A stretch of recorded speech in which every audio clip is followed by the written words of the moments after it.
Europe और Russia में एटमी जंग की तैयारी और इस जंग का अहम किरदार होगा ज़ेलेंस्की।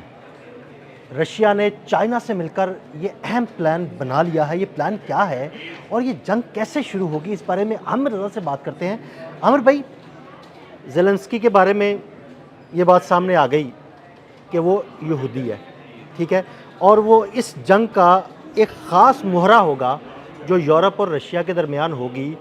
एक अहम प्लान सामने आया है, मुहर्रकात क्या है इस जंग के? देखिए, पहली बात तो यह है कि आप ज़ेलेंस्की को समझें। ये सेहूनियों की, ये यहूदियों का कौन सा मोहरा है।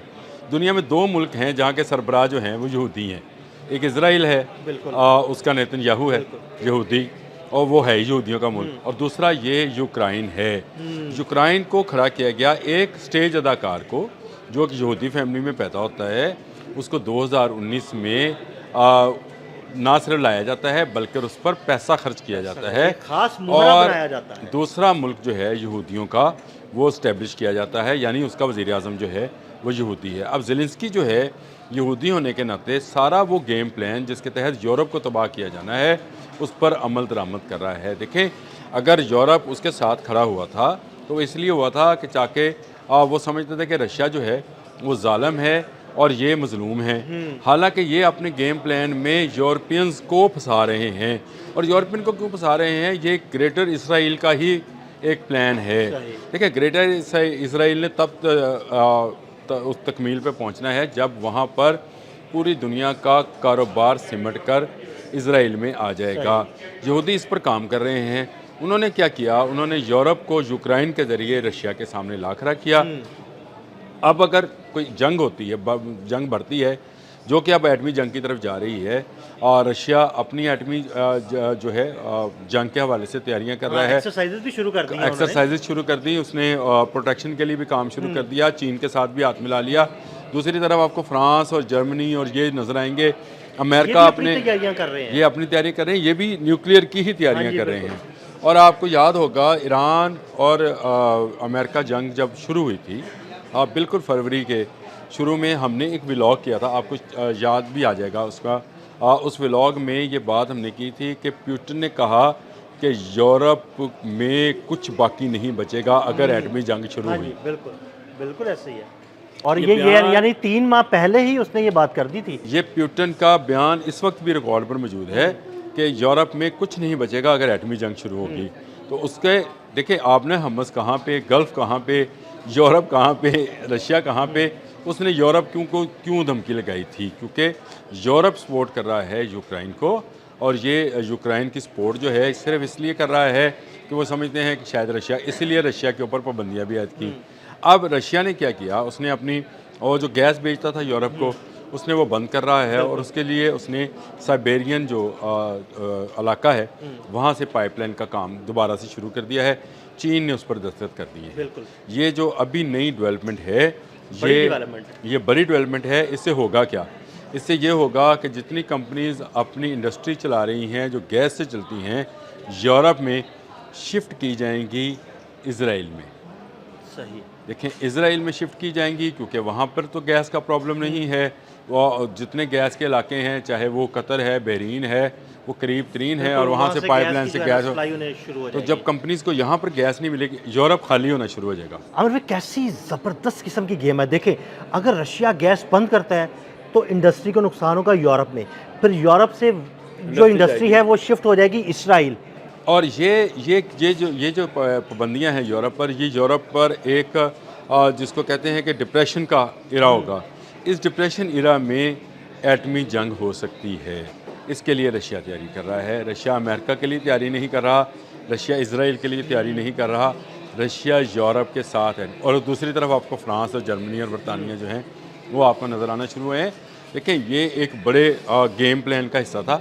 ज़ेलेंस्की जैसे यहूदी को एक मुल्क का सरबराह बनवाना, उसके पीछे नेटो ने, अमेरिका ने बहुत मेहनत की है। ना सिर्फ सरबराह बनाना, ना सिर्फ मेहनत करना, पूरी प्रोटेक्शन देना, उसके पीछे खड़े हो जाना, उसे शय भी देना कि तुम लड़ो रशिया। हाँ, वो लड़ रहा है, वो ये भी नहीं है कि नहीं लड़ रहा। और नई से नई वो तकनीक्स वो जो हैं इस्तेमाल हो रही हैं, और नए से नए मिसाइल और ड्रोन्स देना उसे दिए जा रहे हैं ताकि वो रशिया का मुकाबला करता रहे।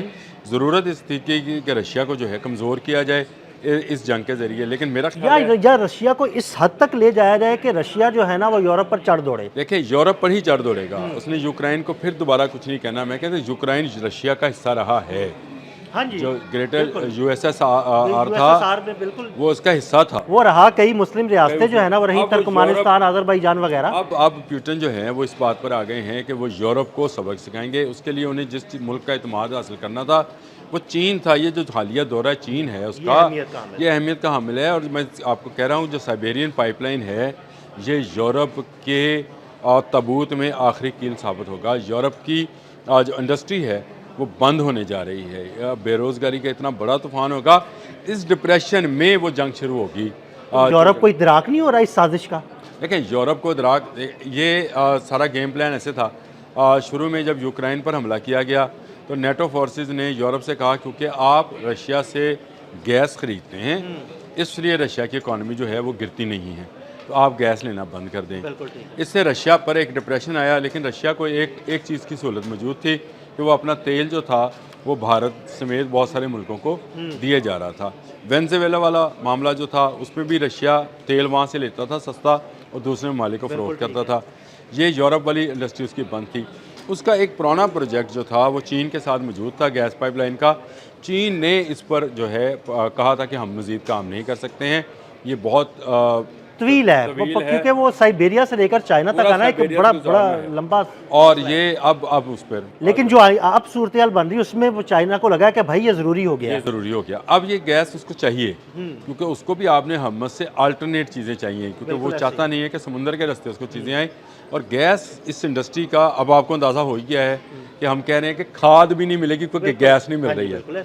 कतर से गैस के जहाज़ नहीं आए हैं तो आपको इस दफ़ा खाद नहीं मिलेगी, भारत को नहीं मिलेगी। तो गैस इतनी इंपॉर्टेंट है।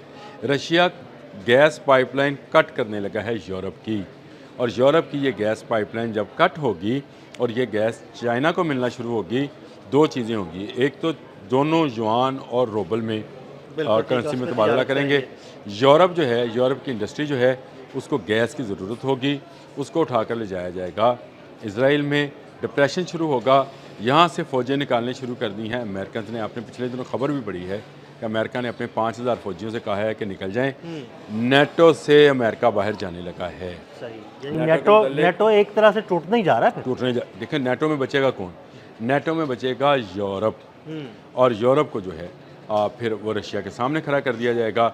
ये एक ग्रेटर जो है इजराइल के प्लान का हिस्सा है, और इसमें उसकी जो इमारत है इजराइल की, यहाँ उसमें इमारत से मुराद दौलत है मेरी, उसको दूसरी इमारत एन वाली नहीं, अलिफ वाली इमारत जो है उसको हासिल करने के लिए कंपनीज को शिफ्ट करना है वहाँ पर। और आप देखेंगे आने वाले दिनों में बड़ी बड़ी कंपनीज यूरोप की जो हैं वो अपना कारोबार समेट कर, जो कि गैस से रिलेटेड चीज़ें हैं, वो वहाँ पर शिफ्ट होना शुरू हो जाएंगी और दौलत दोबारा इजराइल की तरफ जाना शुरू होगी। एक तरफ वो ईरान को दबा रहे हैं। यहूदियों का कैसा खौफनाक प्लान है जिसे मुसलमानों को तो अंदाज़ा है लेकिन ईसाइयों को अंदाज़ा नहीं है। देखिए, मैं आपको सच्ची बात बताऊँ, ये ज़ेलेंस्की वाला जो खेल है कब से इन्होंने प्लान किया होगा। मैं ये तो नहीं कहता कि जब पूरी प्लानिंग करते हैं आमिर भाई, पूरी प्लानिंग करते हैं ये, बड़े शातिर हैं यहूदी। आज दो यहूदी जो हैं, एक तरफ रशिया को एंगेज किया, दूसरी तरफ मुसलमानों को एंगेज किया हुआ है। यानी एक नेतन्याहू ने और दूसरी तरफ यहूदी ज़ेलेंस्की ने। तो क्या ब्रेन है उनका, क्या दिमाग है, क्या साजिश है। लेकिन मेरा अल्लाह जो है इनसे ज़्यादा जो है बेहतर प्लानिंग कर सकता है, और बेहतर प्लानिंग होगी इंशाअल्लाह ताला। रशिया इनसे मार खाने वाला नहीं है। मुझे नज़र आता है कि अगर एटमी जंग होती है तो यूरोप का नामो निशान मिट जाएगा। यूरोप आपको पता है छोटे छोटे ममालिक पर मुश्तमिल है, और ये कोई बड़ी ताकत रशिया के सामने नहीं है। हैं ताकत रशिया के सामने नहीं है, और अगर एटमी जंग होती है तो रशिया के पास ज़्यादा मुहलक, सबसे ज़्यादा सासें हैं। और अगर चीन भी उसकी सपोर्ट में मौजूद है और चीन की सरहदें भी उसके साथ मिलती हैं, तो मेरा ख्याल है कि फिर रशिया को ना डरने की ज़रूरत है, और ज़ेलेंस्की आहिस्ता आहिस्ता घेर कर पूरे यूरोप को रशिया के सामने ले आया। बहुत शुक्रिया आमिर भाई। आमिर भाई ने इस खौफनाक मंसूबे से पर्दा उठाया। अदील अहमद और आमिर रज़ा को इजाज़त दीजिएगा। अल्लाह हाफ़िज़।